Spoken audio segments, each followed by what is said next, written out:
Este programa é livre para todos os públicos. Vem Espírito Santo sobre cada um de nós, nos dando essa graça de sermos livres, livres do pecado, livres das amarras deste mundo, para que sejamos inteiramente de Deus. Pelo sinal da Santa Cruz, livra-nos Deus nosso Senhor dos nossos inimigos, em nome do Pai, do Filho e do Espírito Santo. Amém. Amém. 1 Tessalonicenses, capítulo 4. Vamos junto? Essa palavra é maravilhosa. Olha só o que diz ao Senhor para nós. Enfim, irmãos, nós vos pedimos e exortamos no Senhor Jesus que progridais sempre mais no modo de proceder para agradar a Deus. Vós o aprendestes de nós e já o praticais. Oxalá continueis progredindo cada vez mais. Sabeis que são as normas que vos temos dado da parte do Senhor Jesus. Versículo 3: a vontade de Deus é que sejais santos e que vos afasteis da imoralidade sexual. Por causa do testemunho que a Val leu do Rosário da Madrugada, eu vou continuar aqui até o finalzinho, o versículo 8, tá? Vamos continuar. Saiba cada um de vós viver o seu matrimônio com santidade e com honra, sem se deixar levar pelas paixões, como fazem os pagãos que não conhecem a Deus. Neste assunto, ninguém prejudique ou lese o irmão, pois o Senhor é vingador de todas essas coisas, como já vos dissemos e atestamos. Deus não nos chamou para a impureza, mas para a santidade. Portanto, quem rejeita esta instrução, não rejeita uma pessoa humana, mas ao próprio Deus, que vos dá também o seu Espírito Santo. Palavra do Senhor. Graças a Deus. Graças a Deus. Vamos fazer a sequência aqui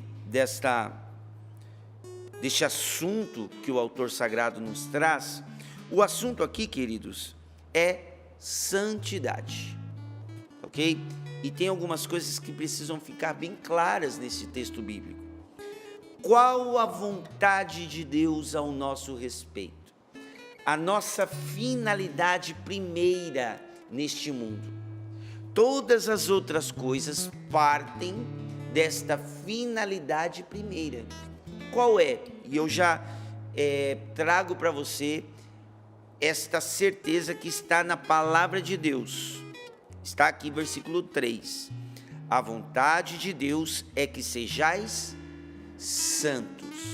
Perceba, antes de ser casado, antes de ser filho, antes de ser um bom profissional, um bom estudante, enfim, antes de qualquer outra coisa neste mundo, nós somos chamados à santidade. Por isso, a Santa Igreja Católica Apostólica Romana nos diz, no Catecismo, que a vocação universal de todo cristão é a santidade.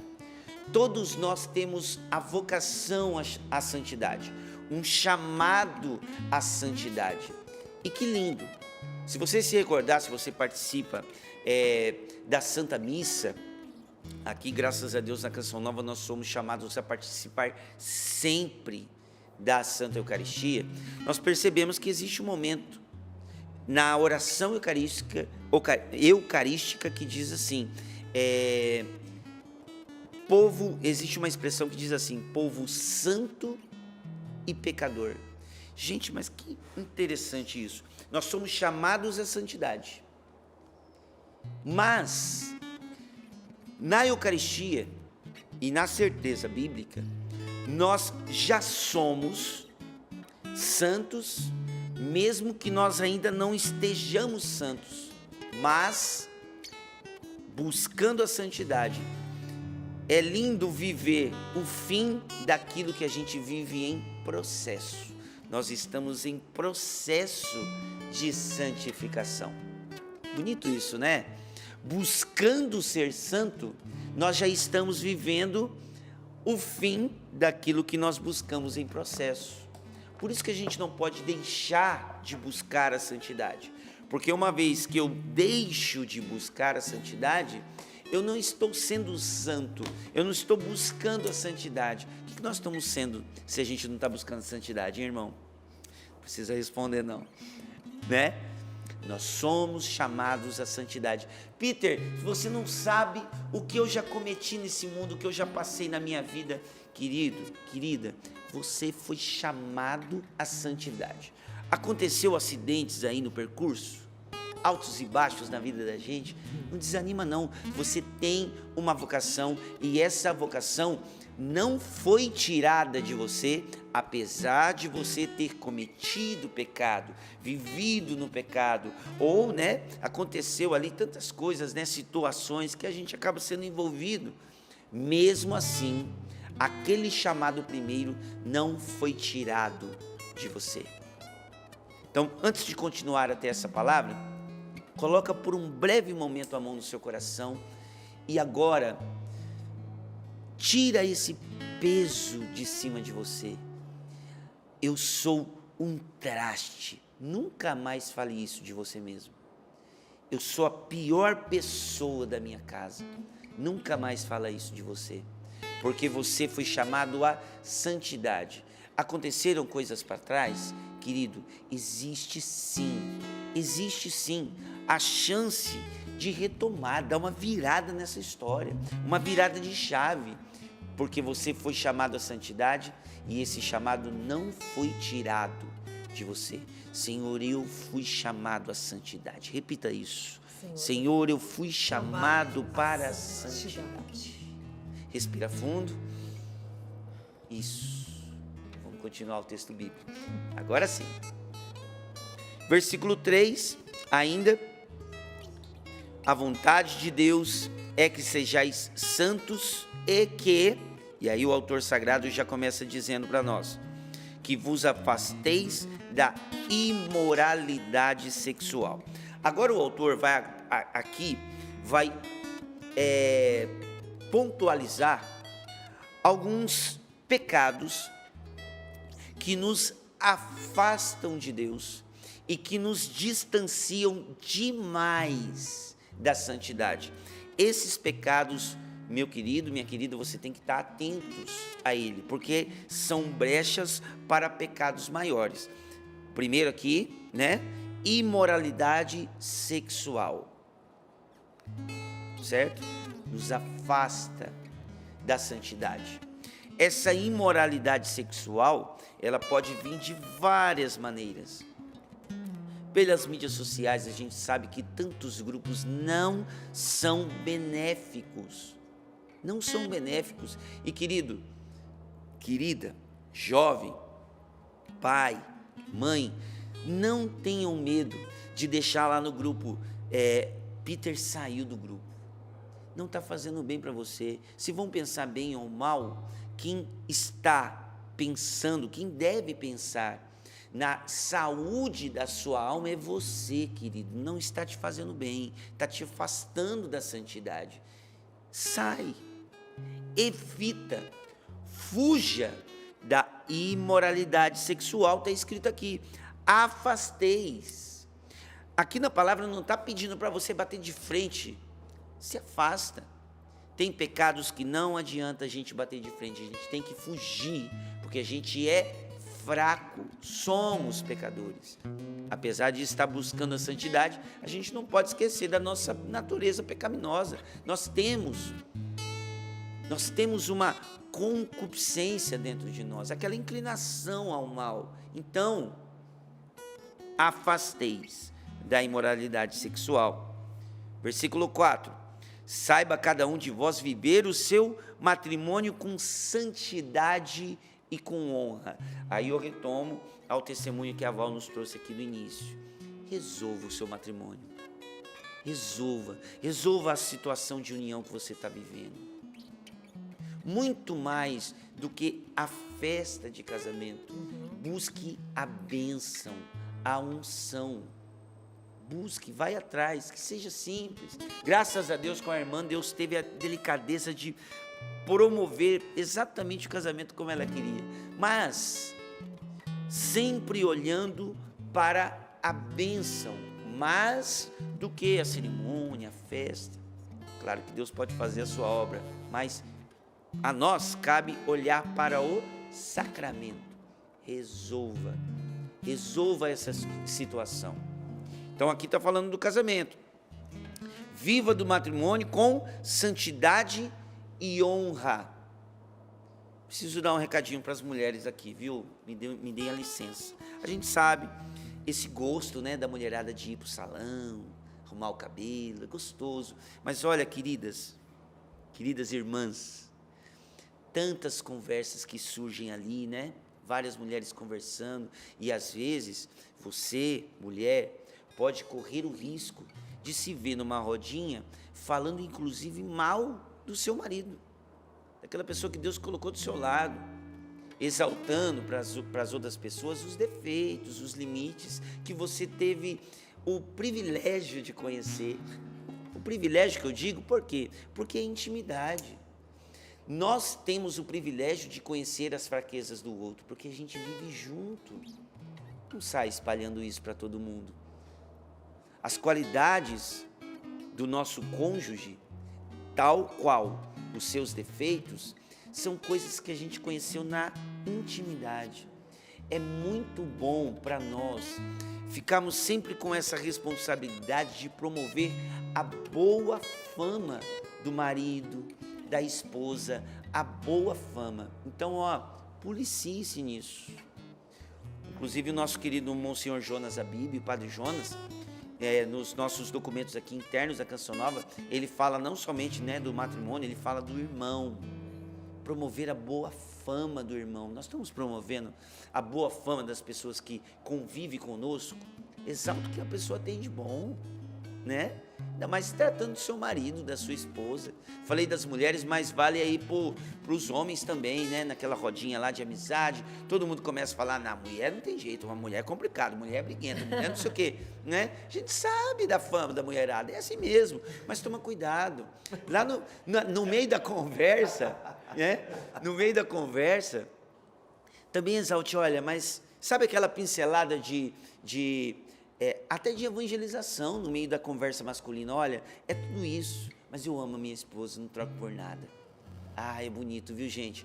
Existem palavras de impacto e que evangelizam que a gente não pode deixar de dizer. Claro que não é tão simples assim a convivência matrimonial, mas por quê? Porque vocês nasceram de famílias diferentes, tem algumas uniões, né, que um é lá do norte, outro é lá do sul, estão juntos vivendo. Gente, não é fácil. São educações diferentes, modo de ver a vida diferente. Aí, né, a gente se une em matrimônio para construir uma só carne. Queridos, que desafio maravilhoso. É difícil? Mas a gente não troca por nada porque a gente ama. Promova a boa fama do outro, né? E aqui, no caso, viva com santidade e com honra. Honra a pessoa. Promova a boa fama da pessoa. Isso é o honrar que está escrito aqui na palavra de Deus. Continuando, sem se deixar levar pelas paixões, como fazem os pagãos que não conhecem a Deus. Os pagãos, aqueles que não conhecem a Deus, eles se unem de uma maneira. Nós, cristãos, a gente precisa se unir, construir uma vida a dois, não como pagão. E vou passar um deverzinho para você, marido, mulher, antes de deitar. Eu estou falando de coisas simples, tá? Simples, coisas exageradas, sabe? Ali na hora de deitar, a gente tem o costume, eu e a minha esposa, a Sheila, A gente reza ali quando a gente está bem cansado, a criançada, e vai, sobe, desce, leva a criança na escola, e leva a mulher, vai para cá, vai para lá, né? Aquela correria da vida, normal. A gente chega lá no final do dia, cansado, a gente não conseguiu rezar junto. Deitadinho já na cama, a minha esposa, ela gosta de pegar o cobertor todo para ela, né? Ela puxa o cobertor assim, pro lado dela, né? Eu sempre tenho o meu reserva, né? Quando ela puxa lá, eu já puxo o meu, ela leva embora, o cobertor não adianta. Então, mesmo quando ela puxa já o cobertor, que eu sei que para ela já deu, Santo anjo do Senhor, meu zeloso guardador, se a ti me confio a piedade divina, sempre me rege, me guarde, me governe, me ilumine. Amém. Deus te abençoe, meu bem, até amanhã, né? Gostoso, gente, maravilhoso. Nós não somos pagãos, nós somos cristãos, e como cristãos nós precisamos viver. Não abra mão de coisas simples, porque essas coisas simples de espiritualidade é que nos fazem ser diferentes dos pagãos. Não somos, tá? Não estou falando de ser melhor, não. Nós não somos pagãos, somos de Deus. E se nós somos de Deus, Deus tem que estar em tudo na nossa vida, mesmo que de maneira ali, ó, simplesinha, mas diária, todos os dias. Seguindo, nesse assunto, ninguém prejudique ou lese o seu irmão. Gente de Jesus Cristo, do Pai amado, Nossa Senhora da Aparecida, para de prejudicar o seu irmão. Não faz isso, não perde tempo com isso, querido.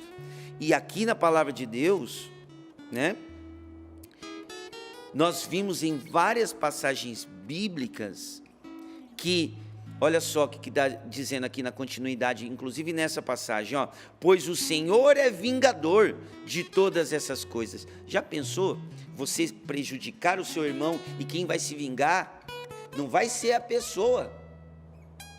Imagina Deus. A mão de Deus é pesada, queridos, muito pesada. Não perca tempo prejudicando alguém. Não perca o seu tempo. Não perca a sua vida prejudicando alguém.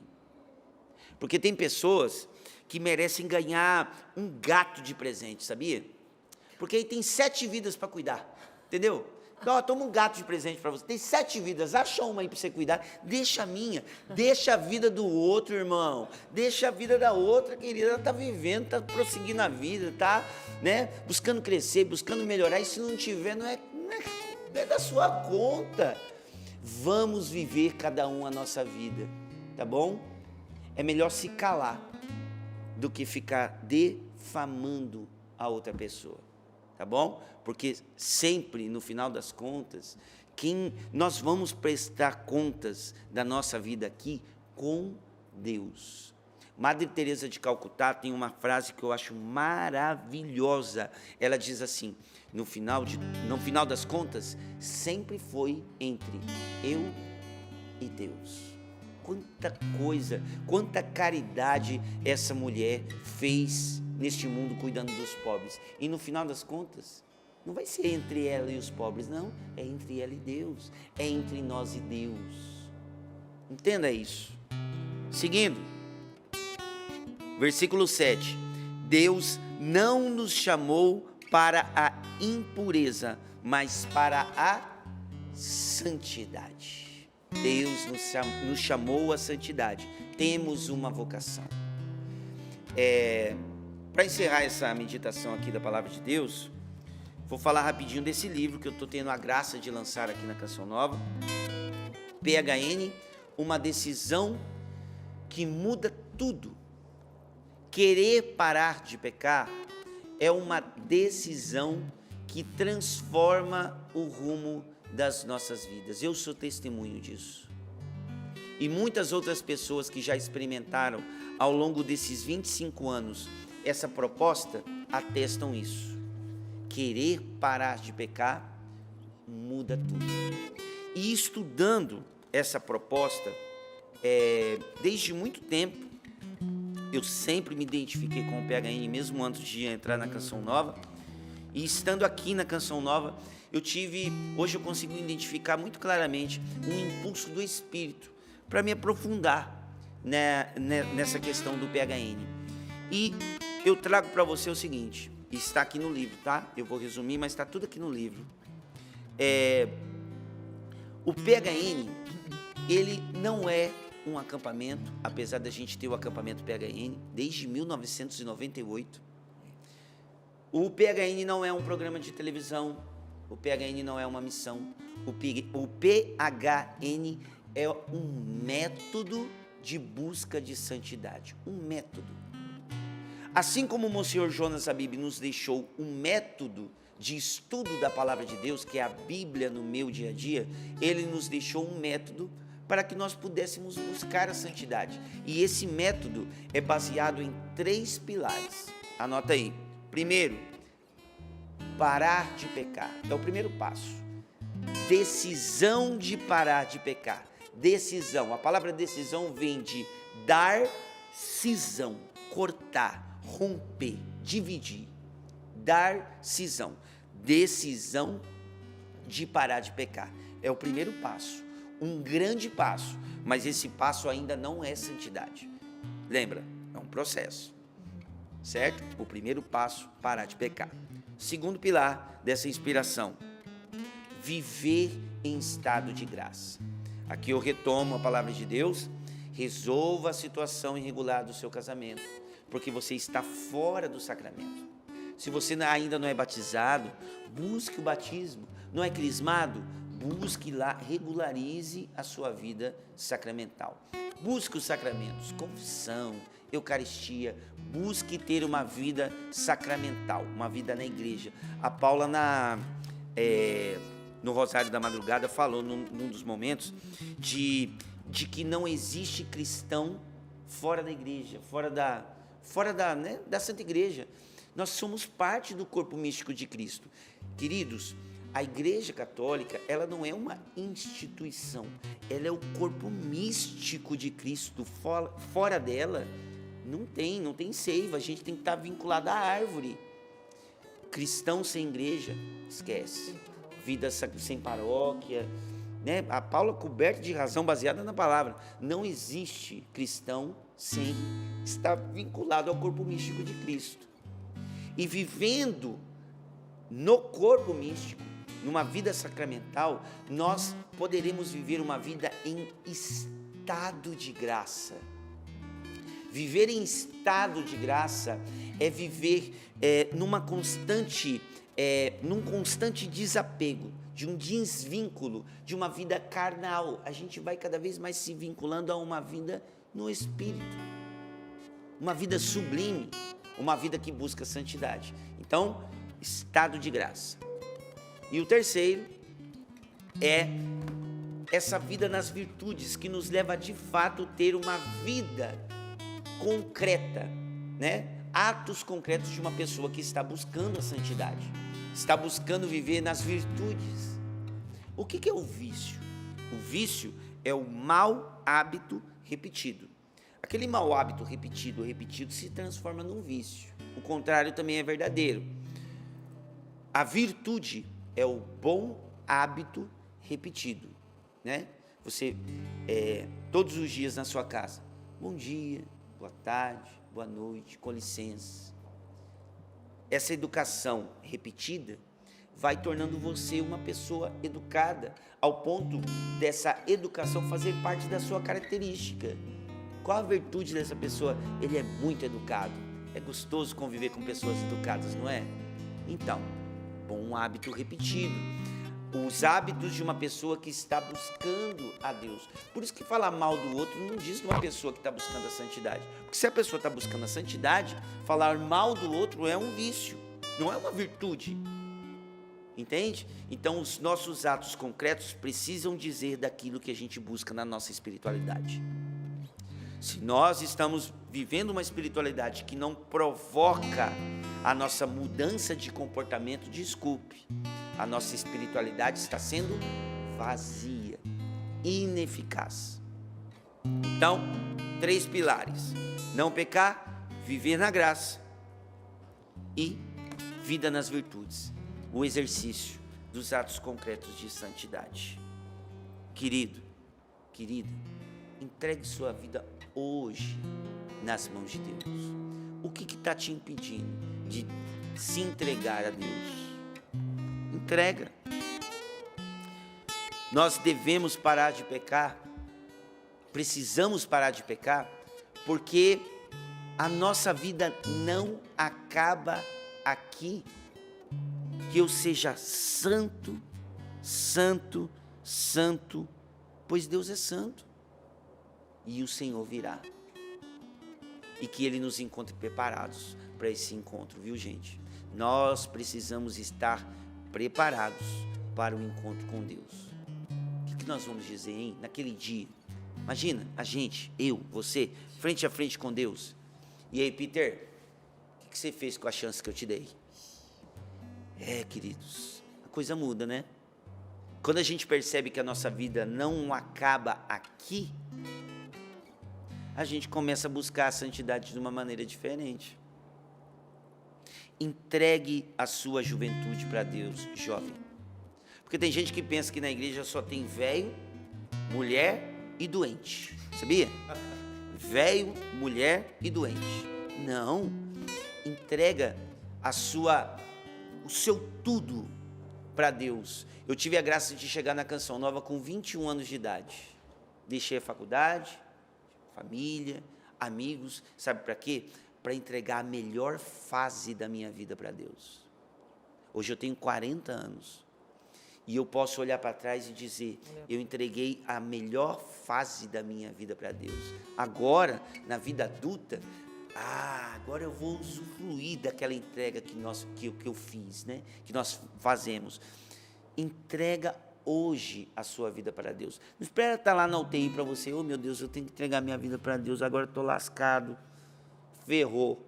Desculpa a palavra, mas é isso, né? Tem gente que se liga de se entregar para Deus quando tudo está ruim. Não espera, não, à beira do precipício, à beira da separação para entregar o seu matrimônio para Deus. Não espera a catástrofe bater na sua porta para você, nossa, agora eu tenho que entregar minha vida para Deus. Claro, se chegou nesse ponto, antes tarde do que nunca, entrega que é melhor.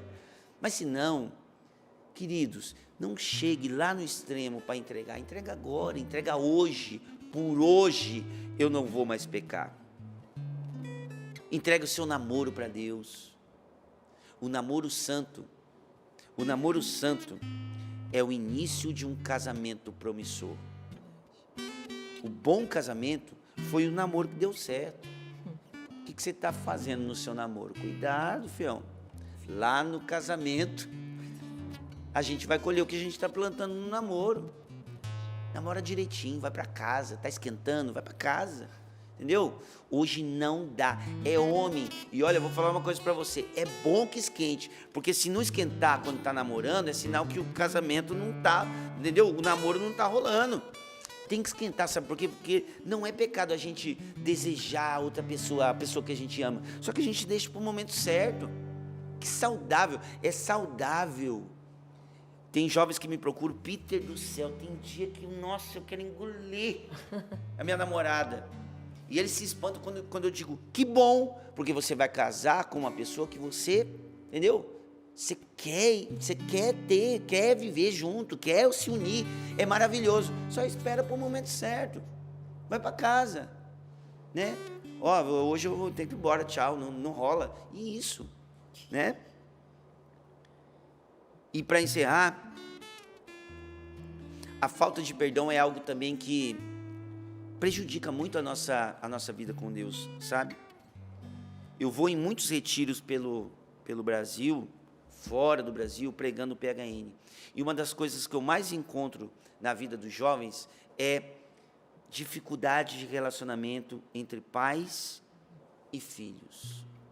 Nós estamos vivendo uma mudança de geração, e essa mudança de geração, de percepção de mundo, esse tempo de mudança de geração está ficando cada vez mais curto, por conta dos avanços tecnológicos, por causa, enfim, dos avanços do mundo. O mundo tem mudado muito rápido.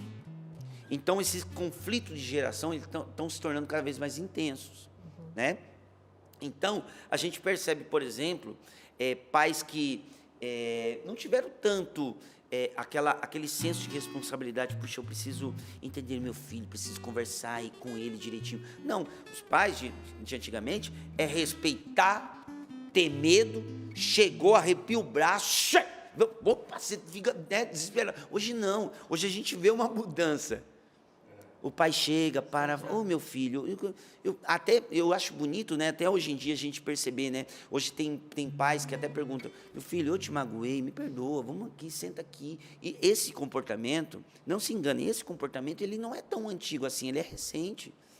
Há tempos atrás, aí, volta aí 50 anos para trás, esse comportamento não era tão comum. E aí, às vezes, o filho acaba exigindo do pai um comportamento que o pai não viu o pai dele ter. Como é que a gente reproduz aquilo que a gente não teve? É difícil. E aí acontecem os conflitos e machuca. Perdoa o pai. Perdoa a sua mãe. Nós estamos vivendo um conflito de gerações, não é só um conflito entre pais e filhos. Se a gente for ver em cada família, esses conflitos até se repetem. Então não é coisa só da família de vocês. Acontece, queridos. Acontece. E casais recentes, né? Estou falando, eu tenho um filho de 6 e um filho de 4. Olha, eu tomo muito cuidado ao olhar para casais há mais tempo, né? Que têm filhos maiores e criticar a educação e tal. Meus filhos não cresceram ainda. Calma. Não critica, sabe por quê? Porque a vida está em andamento, nós vamos ter conflitos, está muito bonitinho, é pequenininho, o que eu coloco nele ele fica, para onde eu vou ele vai, né? Mas vai crescer, pai não quero ir, no Natal eu não quero passar em casa, eu quero passar na casa da minha namorada, na casa da namorada tem nossa família, então pai, não quer, brigou, em pleno Natal, tão bonito, né? Tudo bonitinho, luzinha de Natal, e nós quebrando o pau dentro de casa. Mas são conflitos de gerações. Perdoa o pai, perdoa a mãe. Por fim, eu digo, nós estamos vivendo em processo, o processo de santificação. O Senhor virá, Ele não tardará. Então que eu e você sejamos santos, santos, santos, como o Senhor é santo, certo? E Deus deu uma graça para nós, um método, entregue assim, 3 pilares, todos os dias vivido, não pecar, viver na graça e santidade, atitudes concretas. Que Deus nos ajude nessa linda aventura de buscar um dia chegar a ser santos.